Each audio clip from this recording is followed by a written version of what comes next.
ರಾಜ್ಯಕ್ಕೆ ಈಗಾಗಲೇ ಕೇಂದ್ರದಿಂದ ಬರ ಪರಿಹಾರ ಬಿಡುಗಡೆ ವಿಚಾರಕ್ಕೆ ಸಂಬಂಧಪಟ್ಟಂತೆ ನಾವು ಮಾಹಿತಿ ಕೊಡ್ತಾ ಇದ್ವಿ. ಹೇಗೆ 3454 ಕೋಟಿ ರೂಪಾಯಿ ಬರ ಪರಿಹಾರವನ್ನ ರಿಲೀಸ್ ಮಾಡಲಾಗ್ತಾ ಇದೆ ಅಂತ. ಬಟ್ ಇದಕ್ಕೆ ಕೇಂದ್ರ ಗೃಹ ಇಲಾಖೆಯಿಂದ ಹಲವು ಷರತ್ತುಗಳನ್ನು ಕೂಡ ಹಾಕಲಾಗಿದೆ. ಲೋಕಸಭಾ ಚುನಾವಣೆ ಹಿನ್ನೆಲೆಯಲ್ಲಿ ನೀತಿ ಸಂಹಿತೆ ಜಾರಿಯಲ್ಲಿರೋದ್ರಿಂದ ಈ ಷರತ್ತುಗಳನ್ನು ಅನ್ವಯಿಸಲಾಗ್ತಾ ಇದೆ. ಬರ ಪರಿಹಾರ ಹಣವನ್ನ ರಾಜಕೀಯವಾಗಿ ಬಳಸಿಕೊಳ್ಳುವಂತಿಲ್ಲ, ಜೊತೆಗೆ ಮಾಧ್ಯಮಗಳಲ್ಲಿ ಈ ವಿಚಾರವಾಗಿ ಜಾಹೀರಾತನ್ನ ಅಭಿಪ್ರಾಯ ಮೂಡೋ ನಿಟ್ಟಲ್ಲಿ ನೀಡುವಂತಿಲ್ಲ ಅಂತ ಹೇಳಲಾಗಿದೆ. ಹಾಗೆ ರಾಜಕೀಯ ಭಾಷಣಗಳಲ್ಲಿ ಕೂಡ ಈ ಬಗ್ಗೆ ಉಲ್ಲೇಖ ಮಾಡುವಂತಿಲ್ಲ. ಈ ಹಣವನ್ನ ಬದಲಿ ಕಾರ್ಯಗಳಿಗೆ ಬಳಸಿಕೊಳ್ಳುವಂತಿಲ್ಲ ಅಂತ ಕೂಡ ತಿಳಿಸಲಾಗಿದೆ. ನೀತಿ ಸಂಹಿತೆ ನಡುವೆ ಹೊಸ ಕಾರ್ಯಗಳನ್ನ ಕೂಡ ಮಾಡುವಂತಿಲ್ಲ. ಯಾವುದರ ಮೇಲೆ ನೇರ ಮತದಾರರ ಮೇಲೆ ಇಂಪ್ಯಾಕ್ಟ್ ಆಗುತ್ತೋ ಅಂತ ಯಾವ ಕೆಲಸನೂ ಬರ ಪರಿಹಾರದ ಅಮೌಂಟ್ ನಲ್ಲಿ ನೀವು ಮಾಡಂಗಿಲ್ಲ ಅಂತ ಕಂಡೀಷನ್ಸ್ ಅನ್ನ ಹಾಕಲಾಗಿದೆ. ಈ ತರದ ಕಂಡೀಷನ್ಸ್ ಎಲೆಕ್ಷನ್ ನ ಸಂದರ್ಭದಲ್ಲಿ ಬಿಡುಗಡೆ ಆದಂತಹ ಹಣಕ್ಕೆ ಯಾವಾಗಲೂ ಅಪ್ಲೈ ಆಗುತ್ತೆ. ಸೊ ಅದೇ ರೀತಿ ಕಂಡೀಷನ್ಸ್ ಅನ್ನ ಈಗಲೂ ಕೂಡ ನಾವು ನೋಡಬಹುದು. ಒಂದು ಬಿಡುಗಡೆ ಆಗಿರುವಂತಹ ಹಣದ ಬಗ್ಗೆ ಕ್ರೆಡಿಟ್ ತೆಗೆದುಕೊಳ್ಳೋದಿರ್ಬೋದು, ಅಥವಾ ಅಸಮಾಧಾನವನ್ನ ವ್ಯಕ್ತಪಡಿಸೋದಿರ್ಬೋದು, ಅಥವಾ ಈ ಹಣವನ್ನ ಇಂಥದಕ್ಕೆ ಎತ್ತಿಡ್ತಿದೀವಿ ಅಂತ ಹೇಳೋಂಗೂ ಇಲ್ಲ. ಡೀಟೇಲ್ಸ್ ಕೊಡ್ತಾರೆ ಶಬೀರ್.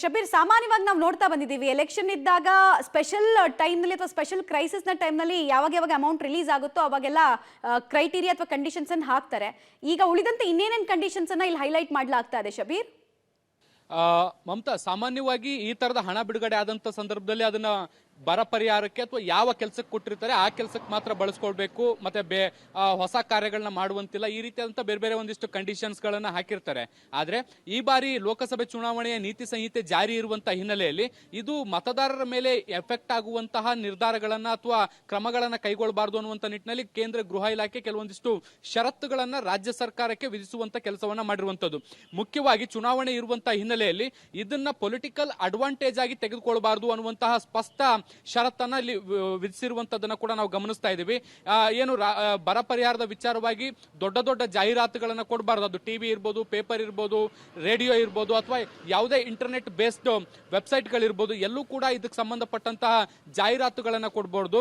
ಮತ್ತೆ ಸಾರ್ವಜನಿಕ ಭಾಷಣಗಳಲ್ಲೂ ಕೂಡ ಇದಕ್ಕೆ ಸಂಬಂಧಪಟ್ಟಂತೆ ಉಲ್ಲೇಖಗಳನ್ನ ಕೂಡ ಮಾಡಬಾರದು ಅನ್ನುವಂತ ನಿಟ್ಟಿನಲ್ಲಿ ಒಂದು ಷರತ್ತನ್ನ ವಿಧಿಸಿರುವಂತದನ್ನ ಕೂಡ ನಾವು ಗಮನಿಸ್ತಾ ಇದ್ವಿ. ಅಂದ್ರೆ ನೇರವಾಗಿ ಮತದಾರರ ಮೇಲೆ ಯಾವುದೇ ರೀತಿಯಾದಂತಹ ಪರಿಣಾಮಗಳು ಬೀರಬಾರದು ಅನ್ನುವಂಥದ್ದು. ಮತ್ತೆ ಇದ್ರ ಜೊತೆಗೆ ಪ್ರಮುಖವಾದಂತಹ ಮತ್ತೊಂದು ವಿಚಾರ ಷರತ್ತನ್ನು ವಿಧಿಸಿರುವಂತದ್ದು, ಬರ ಪರಿಹಾರ ಬಿಡುಗಡೆ ವಿಚಾರಕ್ಕೆ ಸಂಬಂಧಪಟ್ಟಂತೆ ಸುದ್ದಿಗೋಷ್ಠಿಯನ್ನು ಕೂಡ ನಡೆಸಬಾರದು ಅನ್ನುವಂತ ನಿಟ್ಟಿನಲ್ಲಿ ಕೇಂದ್ರ ಗೃಹ ಇಲಾಖೆ ಹೇಳಿರುವಂತದ್ದು.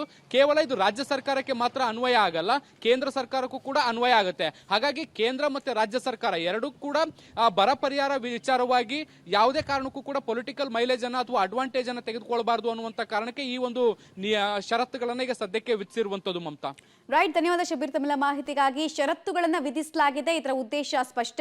ಮತದಾರರ ಮೇಲೆ ಇಂಪ್ಯಾಕ್ಟ್ ಆಗಬಾರದು, ಜೊತೆಗೆ ತಮ್ಮ ರಾಜಕೀಯ ಮೈಲೇಜ್ ಅನ್ನ ಹೆಚ್ಚಿಸಿಕೊಳ್ಳೋ ಕೆಲಸವನ್ನ ರಾಷ್ಟ್ರೀಯ ಪಕ್ಷಗಳು ಮಾಡಬಾರದು ಅನ್ನೋ ಷರತ್ತುಗಳನ್ನ ಇಲ್ಲಿ ವಿಧಿಸಲಾಗಿದೆ. ಕಾರಣ ಲೋಕಸಭೆ ಚುನಾವಣೆ. ಇದನ್ನ ವಿರೋಧಿಸಿ ಸುದ್ದಿಗೋಷ್ಠಿ ನಡೆಸೋದಿರ್ಬೋದು, ಅಥವಾ ಈ ಹಣ ಬಂತು ನೋಡಿ ಕೊಡಿಸಿದ್ವಿ ಅಂತ ಹೇಳಿ ಕ್ರೆಡಿಟ್ ತಗೊಳ್ಳೋದಿರ್ಬೋದು, ಯಾವುದು ಮಾಡಬಾರ್ದು ಅಂತ ಹೇಳಿದ್ದಾರೆ.